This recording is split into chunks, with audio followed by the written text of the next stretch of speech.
information on how to get to that point. That's some of the things we work on. For us as a small business, I like specializing in guerrilla marketing. So how can we find innovative ways of, again, using 3 to 5% of the gross revenue, or low cost ways of marketing and getting our business out there. I guess we kind of just stop there and pass it over. All right, y'all. So first of all, I just want to get a kind of a little bit of a bird's eye view. How many of y'all own a business in the building? All right, cool. How many of y'all have spent some marketing budget in your business so far? Okay. Now, secondary to that, how many of y'all do not want to spend a whole lot of money for marketing, but you want to get marketing done? All right, cool. So I'm just gonna kind of come from a lens of, I know when I first started my business about 6.5 years ago, the ink education business, I was like, man, how can I get marketing from an organization to be able to make some things happen to be quote unquote seen, right? Because we all want to be seen and we want to be heard at the same time. But the point is, there's a lot of things that we do as business owners that are great businesses, but we're not seen, right? We go under the water doing great things in the community and across the country, but nobody knows. So I think one great thing is how do we leverage what we're doing and put it out to the masses without spending a whole lot of budget for it, right? So when I kind of came up, I spent a lot of money on trying to do things with CBS marketing, right? Maybe a little bit of commercials, radio stations, stuff like that. But I wasn't seeing a lot of the return of what I put in, right? How many of y'all don't like to see when you don't get a return on the money you done already spent? It's off, hot, right? You want to make sure that you get the return on what you're trying to be in. So first thing I did was, well, actually, let me rewind the tape a little bit. In the entry part of my organization, I got a chance to go to Black Enterprise Conference, right? And the Black Enterprise Conference at the time, I ended up meeting the senior producer for the time, doing their morning show, and the senior producer for the Steve Harvey show, and we ended up talking about tutoring, right, for their kids, and education and mathematics. And I was like, we can handle that. And so, as we had a communication about it, at the time, I said, hey, I can go on ahead and do the tutoring for you, right? If there's a possibility or a point to have some sort of leverage with Black Enterprise, and so with some media coverage. And so there was an exchange there. There was a little bit of a swap. And that was done for my first part. That's how I first got into Black Enterprise at the time, right? Through that type of media exchange. Over time, though, through understanding how what we're doing in the business, like the results that we had, media started to come. Like, how did you do this? You want to tell your story. What kind of things are happening? And then over time, 6.5 years later, we've been on the Forbes list.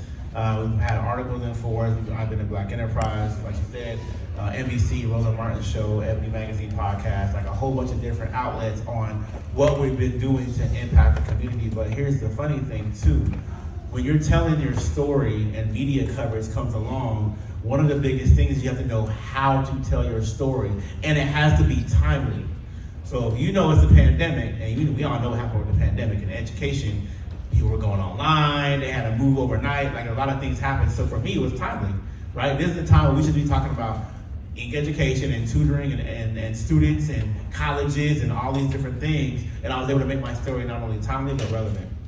And so part of the marketing journey for you to not have a whole lot of spend, but to have a whole lot of press, is to make sure that you tell your story in a way that people can receive it and can have an emotion about that, right? And a feeling with it. Those are one of the things you do to kind of start that. So I encourage you to while you're building your businesses, right, to tell your story, understand the why, the how, and the what of your business. You articulate that out to the masses, and the media will look into your story if it's a timely and relevant thing, and you're able to get that coverage, right? Sometimes people are like scared of, what if I reach out to them? Do I need to reach out to them? How can I do this? How can I do that? Sometimes you can reach out to people in the media. What is the biggest platform that y'all think the media is on? Talk to me. Facebook. You think Facebook? Who else? Instagram. You think Instagram? Who else? YouTube. I was just about You think LinkedIn? YouTube. Y'all saying everything but the largest platform that media is on, which is Twitter. Twitter. The media is on Twitter, y'all. Publications are looking for stories all the time on Twitter.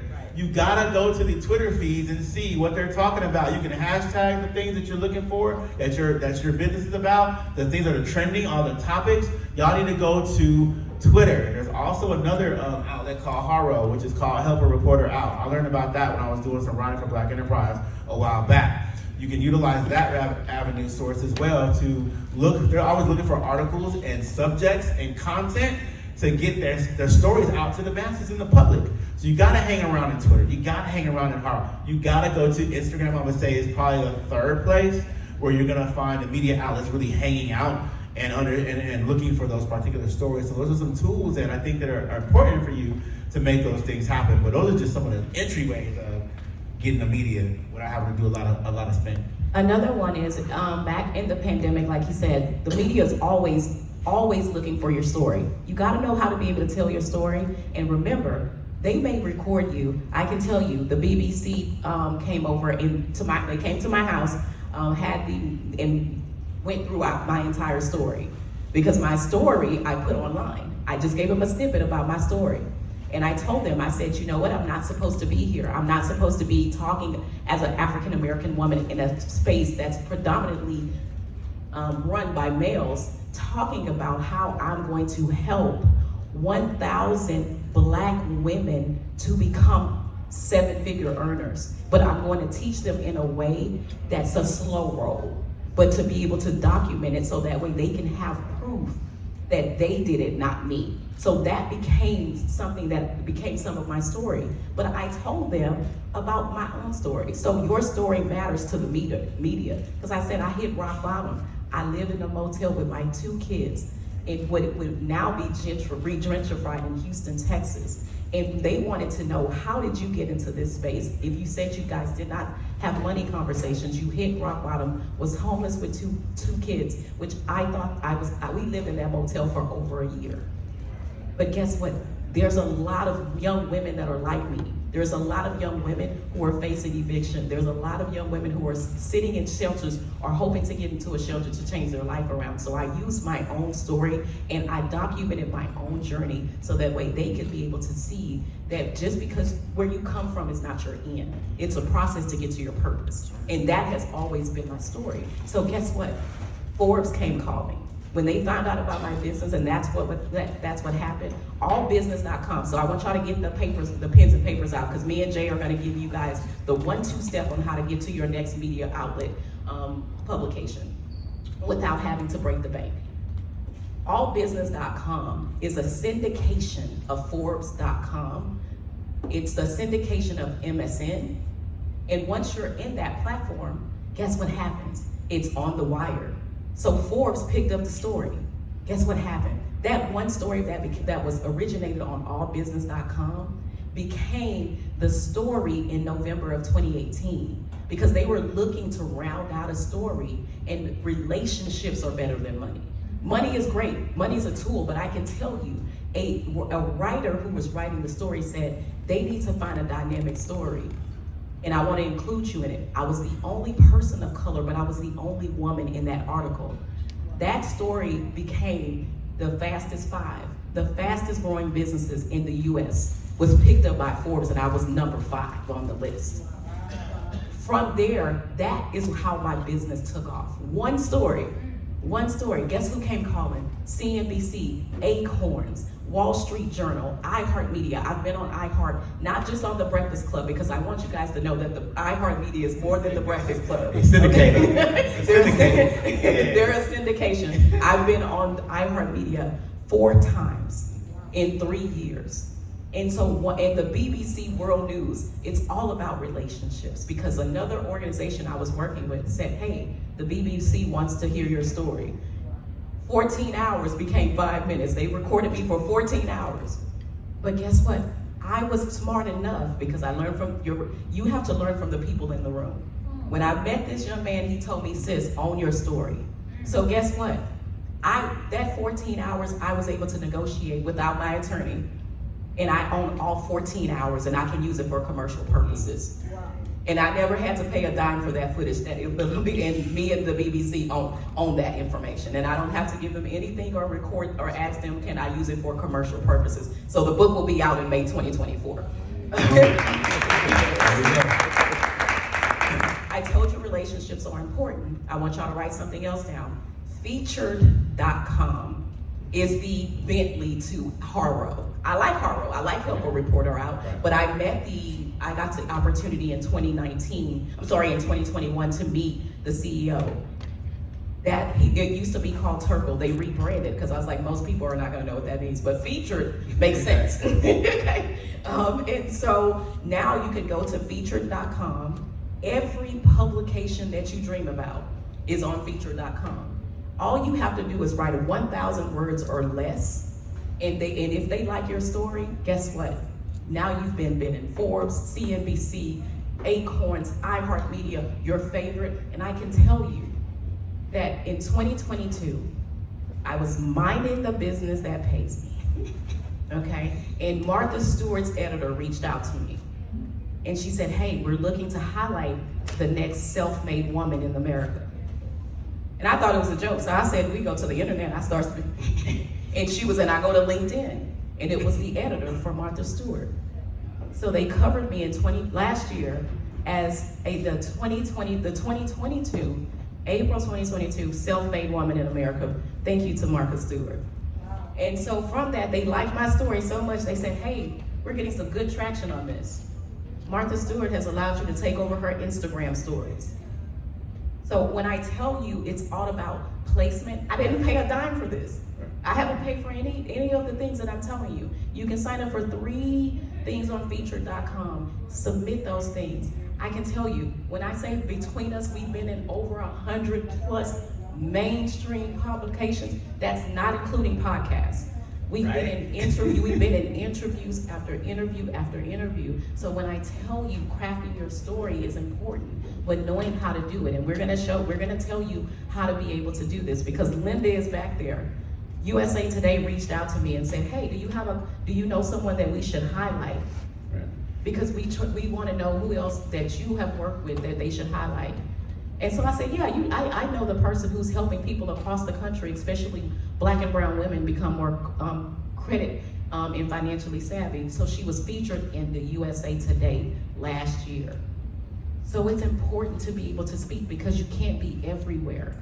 Media is about relationships, but knowing how important your story is. If you can be able to tell your story because remember, when you're watching that television or you're reading that story, the stories tell you it's 4 minutes or less.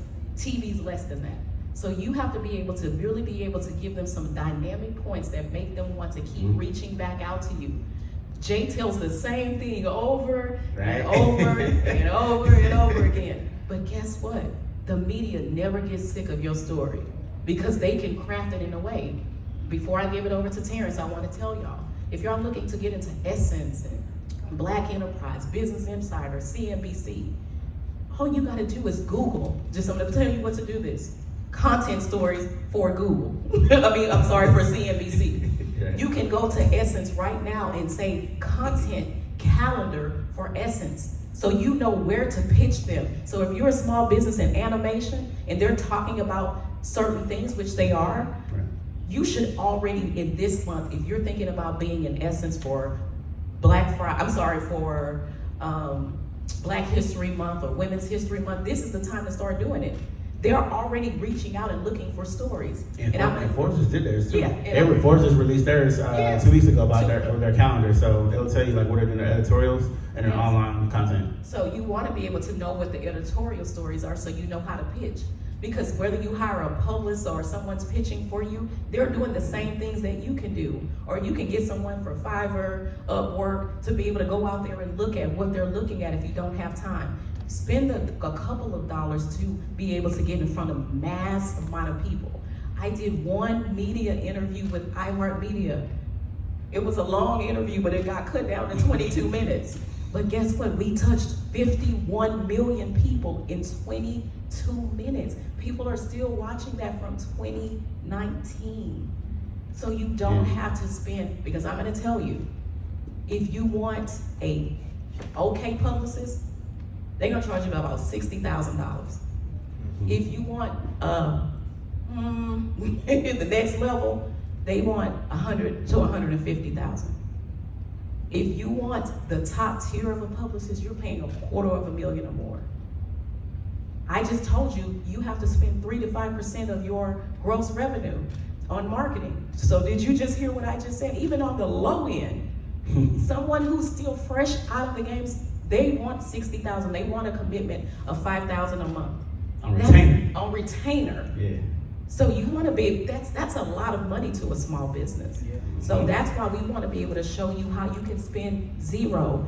Your time can be used over and over and over again. I have a free Facebook community. This one young lady went to featured. I told them about it in May. From May to now, y'all, she has been in 9 publications since May. Just using one media outlet, featured.com, because everybody's on there. And it's only 1,000 characters or less. You can type 1,000 characters. We done gave you 1,000 characters worth of notes. Right? So, Me and Sharita together, our words right now are better than what you can find in ChatGPT. Yes. For this particular topic specifically, right? I think that, and I think not to cut you off, but I think that there are a multitude of different things that you guys need to take away from how to build your story. I would say this: these are things you definitely want to write down. Like when you have your business, first of all, know your business inside and out. And what I mean by that is make sure that your pitch about your business is quick, it has all the information needed and it's solid, and you know how to do a wrap up and close, right? Because when people are looking at articles, they're gonna look at what's the title, catchy title, right? Come up with a catchy title. When you have the catchy title, you then build the body and the intro and the small Cliff Notes version of who you are, what you do, and why it's relevant.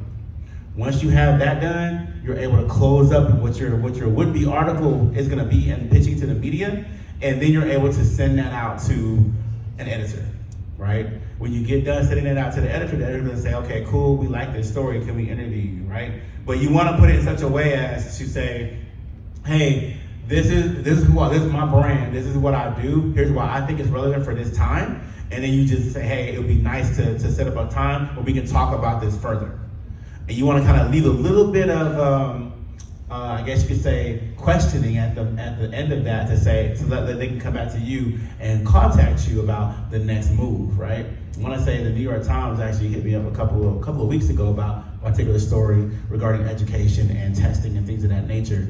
I didn't go out and go find the New York Times, right? The New York Times reached out to me about here's what I'm looking for, right? Another one with Business Insider, when we were in Business Insider, a woman reached out about a possible story that she wanted to talk about, discussing the top online tutoring companies in the country. And so we ended up being, not only, and I'm talking about the top all the way around for different categories, we ended up being the top online tutoring company in the country for Black and brown kids. And she was writing an article about organizations that were small businesses specifically. She didn't want a Kumon or a Mathnasium or a Sylvan or anything like that. She wanted a small business at that time. And so when you're looking and find these different things, knowing how to pitch your story is important. After you pitch your story correctly and tell why it's relevant, and then you shift that out to the editors, that's what you want to do. But like I said before, a little hidden note is going into Twitter and finding the editor's email addresses. Find their email addresses. That's the key to knowing who to pitch to. And you want to know who the executive editor is and the main editor for the content that you're trying to get published or the article that you're trying to get written. Once you have that done, you're able to kind of go out and do what you want. Now, I'll tell you another one that you guys may want to go into is NBC. NBC is actually not hard to pitch to. We got an NBC in Dallas, a while back. And all I did was say, hey, these things are going on in the pandemic. I think it's relevant because Inc. Education handles students who are primarily Black and brown, and this is why they're impacted. And she's like, oh, you know what? We're about to do a little story about that sometime soon. Let's go ahead and talk about that. So we went in. I went in front of the green screen. We did an interview on NBC today in Dallas, and we made it happen, right? So a lot of us are small business owners are kind of scared to reach out to the media because we don't think we're quote unquote important enough. Your story is important because you are important. What you're doing is impacting the community in ways that maybe other people, may not be able to impact the community in. So you got to think more importantly of yourself to get out there and say, you know what? I don't care what you think, but I'm the top dog over this here. So you need to write a story on me, right? So you got to be able to be, I guess you could say, you have to push the envelope a little bit and challenge yourself to tell your story that way so you can get recognized. because there's a ton of us who do so many great things, right? Yes. And so he's gonna ask us a question, but I'm gonna tell y'all something before I do this. One of the things is a friend of mine in Philly owns a venture capitalist firm. And I'm gonna tell you Twitter. If you're looking for capital, I'm gonna tell you that all the VCs and angel investors hang out on Twitter. So if you're looking for capital, if you're looking for marketing, media, and capital, they hang out on Twitter. And if you want to be able to get in front of them, you take that conversation from Twitter to LinkedIn. Because guess what? Now you can go right in there and start talking to them, and they can see you. Because of course we can see each other on Twitter, but they can learn more about you. Jay and I are smart about it. You only got 140 characters on Twitter, so you gotta make them 140 count. Right. Okay? So you go over to LinkedIn and say, hey, I saw that you were talking about capital. You were talking about how to be able to impact the community. I saw you were talking about marketing. Right. You can put that something and give your feedback on it on Twitter. You see how now they like, okay, so this person's really they're doing their due diligence, because people like to know that you did your research. You can do the same thing for the editors, the reporters. Research the editors Yes, and their stories that they write. They write. Just say, hey, I wanted to kind of just piggyback off of what you said about how black and brown people really need capital and why. You talked about it, but I have something, if you don't mind me sharing, that could add on to the story. Mm-hmm. So now you have their attention, because they're like, wait, because remember, they're the top dogs. But if you can be able to help them look good, you got to remember, they're on a deadline. So if you can help them to look good, you will become their go-to each and every time. That's the same thing when we're talking about capital. When we said we were going to take this conversation beyond the banking, we wanted to make sure that we close this out by doing that. Because if you want to know where the media and the money resides, it's on Twitter. The conversations are steadily going, but we're, as black and brown people, we miss out. And it's the same thing on LinkedIn. Why don't we have a LinkedIn page? Why you don't have a LinkedIn profile? Make sure your LinkedIn is tight and it looks good. Y'all take a time to look me and Sharita up. Our LinkedIn profiles are what they call superstar profiles. Yes. Look at our profiles and how many, I have I think like 18,000 plus people on there, but look at our profiles and you'll see. Right. And Jay can tell you this. He didn't have all those followers before, Right. but that didn't stop him from doing things and the UN contacting him to do work with him. Right. You can become a top voice on LinkedIn just by sharing your opinion. I was just sharing content. I made 79 posts in a year, y'all. That's not a lot on social media. Sometimes y'all be posting like 3-4 times a day, 5 days a week. I made 79 posts. I'm telling y'all this. I made 79 posts in 2021. LinkedIn slid in my inbox, okay, and said, hey, we got the creators program. You want to be a part of it? I was like, it's LinkedIn, who gonna say no? So I started creating content. They reached out to me again. I'm in the creators program. I'm working with them. They sent me to Afrotech last year. I got to connect with a lot of great companies, American Express, Uber, all of it. But what came from just that one, came consistent and only making 79 posts, I got my blue badge from LinkedIn, so I'm a top voice in finance on LinkedIn. I didn't pay no money. I was like, that's it. I paid. We're trying to get y'all this without paying. We're trying to tell you that. No money. That's why we switched it up. I got the blue check. They selling blue checks on Twitter, and Instagram, and Facebook. I earned it. And when you do that, LinkedIn does not give out their top voices. But you don't need 15,000 followers. My brother here has 18,000 followers, but he was already a top voice before the followers. You are a top voice in your industry.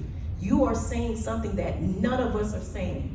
You are impacting the chamber, but you're not impacting the chamber. Let me correct myself. By not sharing your gifts and being a part of the chamber.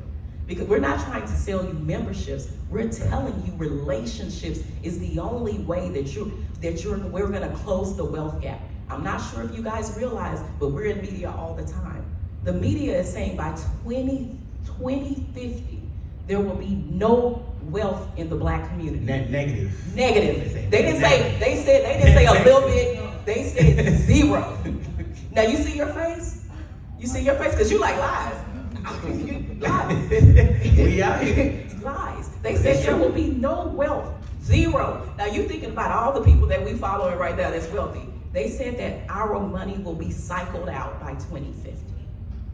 So it's important to us to stick together in a community that's supportive. The airport is right there. This is the Atlanta Airport Chamber. It just makes sense. Right. We're spending our money on things that are not paying us a return on our investment. And so Jay and I just realized, we're like, you know what? If we can't show up and be an added benefit and it be a fair exchange, then we've robbed our community. We've robbed the businesses and the people who need our gifts. So in the way to be able to amplify that, y'all don't care about none of that stuff, okay? Let's just be honest. Jay and I could have just came in here. But I'm gonna tell you, when we walk in the room and they said, I'm an award-winning finance expert, it's a game changer because guess what? Now they take me serious. Now I can ask for my value. And we're gonna stop undervaluing our gifts. Right. You can't get in media. Getting in Forbes is nothing. We know people right now who's paid to be in Forbes. Okay? You can pay to be in Forbes, y'all. You can pay all day. You can pay all day. Earning. But earning is a different thing. Difficult. It's difficult. But when you do it, you can leverage that in your marketing so that way you can attract the right clientele. You can attract the right relationships so that way you can really be able to soar and grow. It's not about the accolades. Right. We don't care if we never do any more media. We say this constantly. Right. We say this constantly. If we never be in enough media, we don't care about that. Right.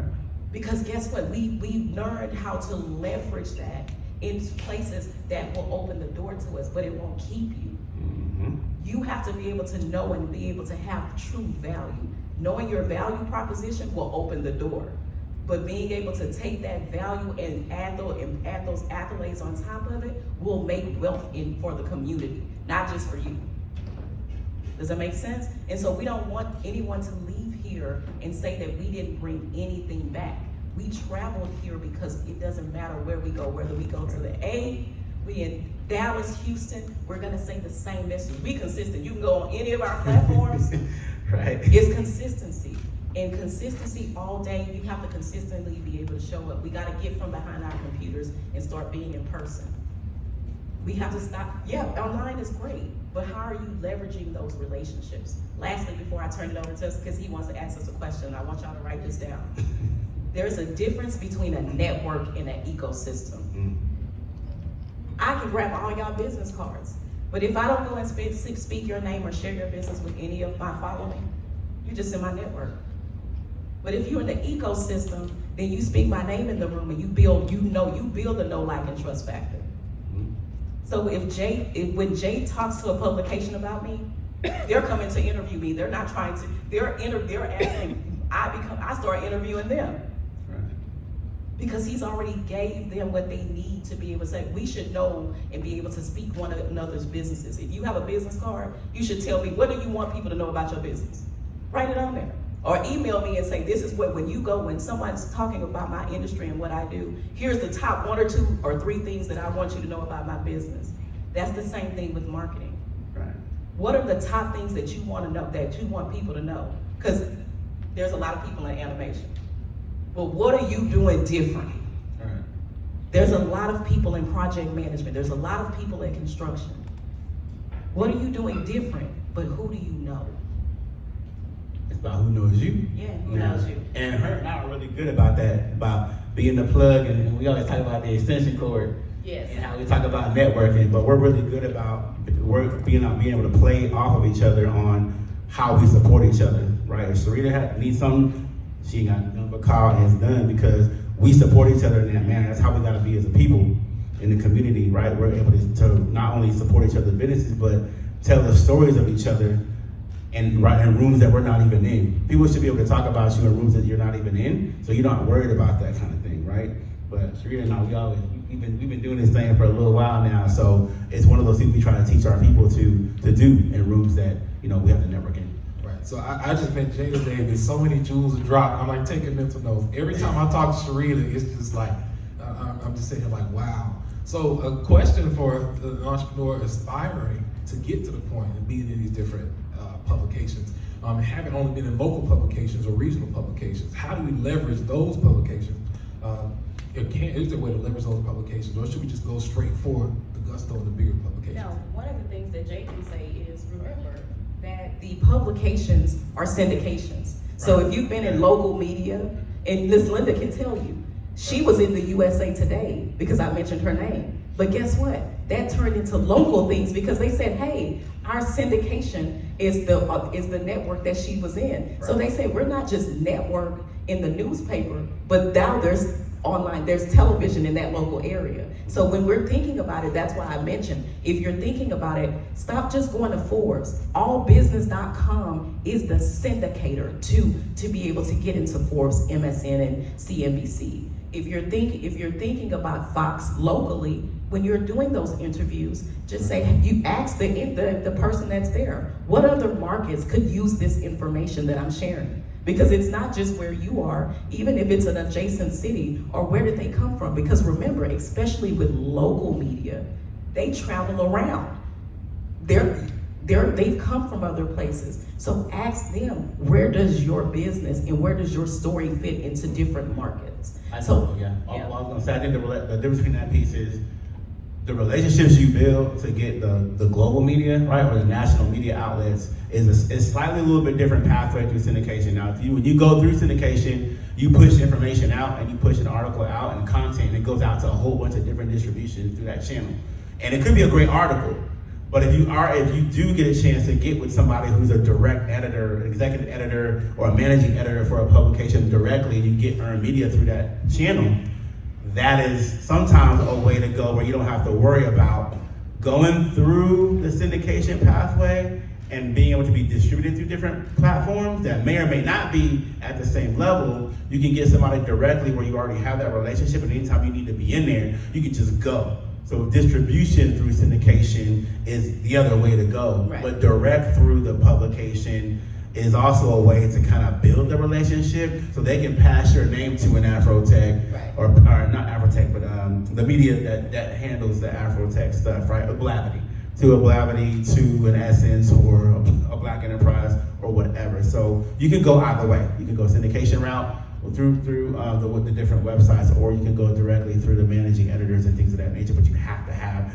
those relationships, which are a little bit harder to get, but you can still get them. But they're on Twitter. And they're on Twitter. Well, to answer your question, I think the local media is still important to have, right?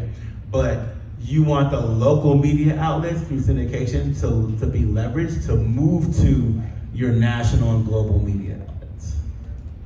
So another, I guess, follow-up question is in terms of the story. You all mentioned, telling that same story. I guess is it important to have multiple stories, or should there be one story that you stick with? So you've had multiple successes. You want to talk about that one success as one story and push it one way, and then talk about another success, or do you stick with that same story and incorporate those pieces in? So you move your story and you move your pitch between what's relevant for today's cycle, right? So for me, I have 3 small businesses, right? One of them in education, one of them is a nonprofit, and one of them is in credit and finance and financial industry, right? So with that being said, depending on what's relevant through the course of the year or the quarter, I will then move my story, right, or my pitch, if you will, to what's relevant for that timeline, right? So if they want a story, they're looking for a story on credit and financial literacy, I'm gonna move to the Veal brand.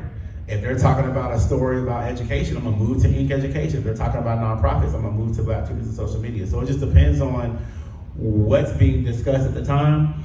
You change your pitch and change your story depending on what's relevant at the time, and you pitch that to the editors. And that's how you move around. You can't tell the same story. You can tell the same story all the time if you want to, and it will work. But it just depends on the what and who and where of which publication you're pitching it to that will tell you how to tell your story. I wouldn't suggest doing it all the time. You gotta have a different pitch for every different media outlet. And then they're gonna take that and run with it in a way that you may or may not like. Now, we're gonna tell you all the time when you get media done, the story's not always gonna be written the way you want it to be written too. So you gotta go back and double check that editor has then written it the way that you wanna be perceived. So how do you keep your story relevant if you're telling the same version, or you're telling different versions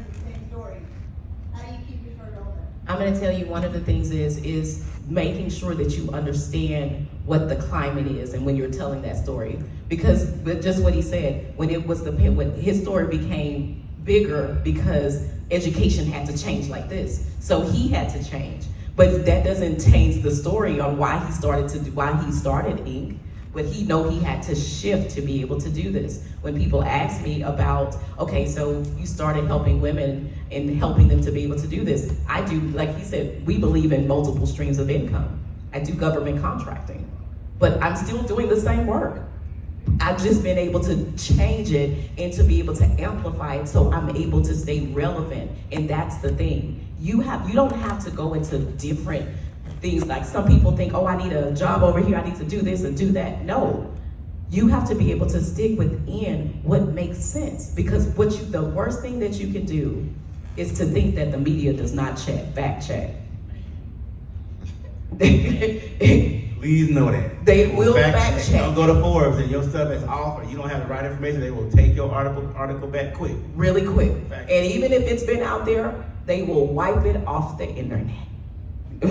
Because they're going to fact check.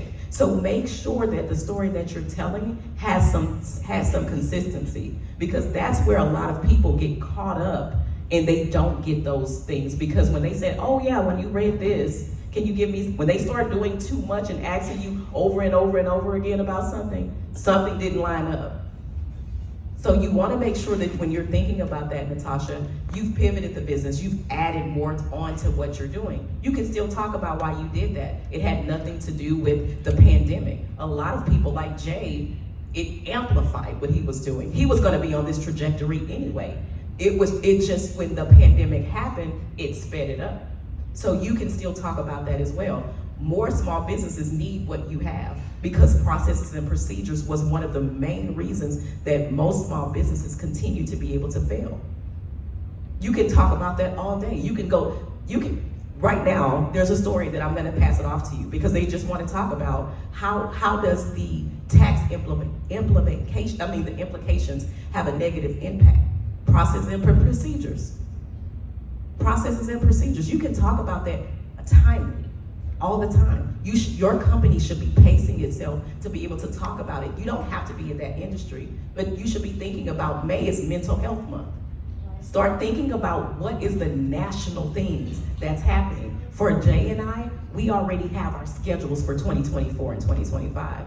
We know that Black History Month is gonna be in the same month, Credit History Month, Women's History Month, mental wellness, financial literacy, all those things are gonna be in the same months. Where does your industry fall into it, and how can you piggyback off of what's already happening nationally and globally? When you can do that, everybody can talk about finances, not just Jay and I. You're a small business, or you're thinking about a small business. How has your journey been? How can, as a woman entrepreneur, why are you not contributing or writing your own blog or putting things out there doing Women's History Month? Hispanic History Month is, this just happened. But guess what? Jay was smart. He started traveling around the country talking about the importance of education with Black and Brown, doing National Hispanic Month. But it goes together. So you don't have to always be in it, but how does your business tie into things that are happening that the media wants to talk to you? And think about this, it doesn't always have to be national media. How many of you have done podcast interviews this year? That's not enough people. Podcast is a form of media.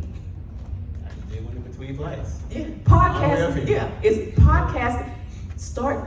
I challenge all of you. If you want to be able to increase your SEO, if you want to be able to start showing up on the Google rankings, I'm going to tell you something. I'm going to give you a free tip that you don't have to pay an SEO company. And anybody who does marketing, we're not trying to take money out of your pocket. But Jay and I are on page 1 through 10 of Google. If you type our name, you don't have to type the company. You never have to know us. You know why? Because we are constantly doing things that other people are talking about. We are on podcasts. We're doing interviews that have nothing to do with the media. If you are your small business, it would behoove you to really work on your personal brand. Jay and I can get paid just to speak. If we don't do anything in our businesses, the business is closed today, we can individually and as a team get paid to be speakers and as thought leaders. Because people want to buy from small business. They want to know who makes you behind this business. Before we close out, we're gonna close this out.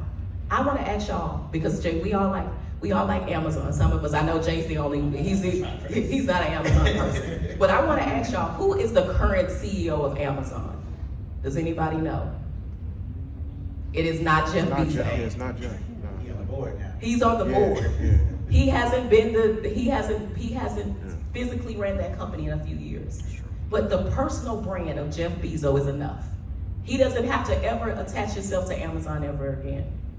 That's how your business should be.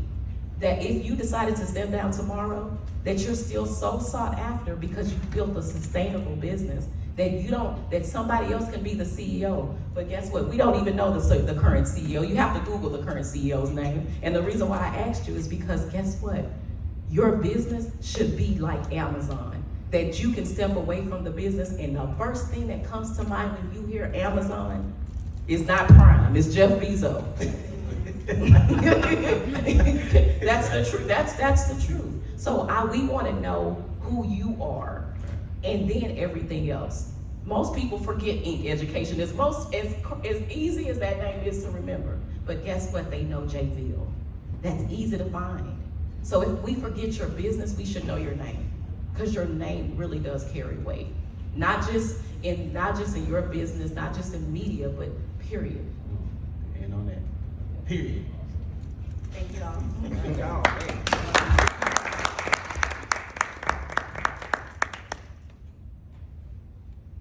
And just what we say, your name carries weight.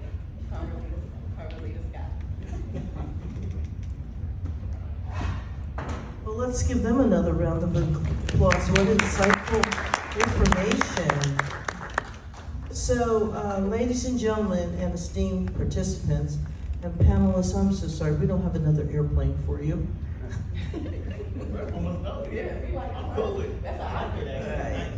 So, ladies and gentlemen, ladies and gentlemen, esteemed participants of the Banking Bootcamp, as we conclude this enriching event, we want to extend our heartfelt appreciation to each and every one of you for your active participation and dedication to advancing your financial knowledge. But before we part ways, we have an exclusive opportunity that we believe can further empower your journey towards financial success. We're excited to offer you a remarkable opportunity to join the ATL Airport Chamber of Commerce under our business class membership for an exclusive rate of $400 per year, which is significantly reduced. The rate is also actually $750, but for the boot camp recipients, we've lowered it.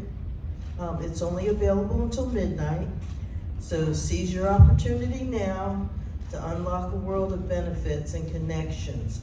And as a member, you'll gain access to a wealth of resources, as we spoke about earlier, networking opportunities, and exclusive events designed to enhance your business growth and opportunity.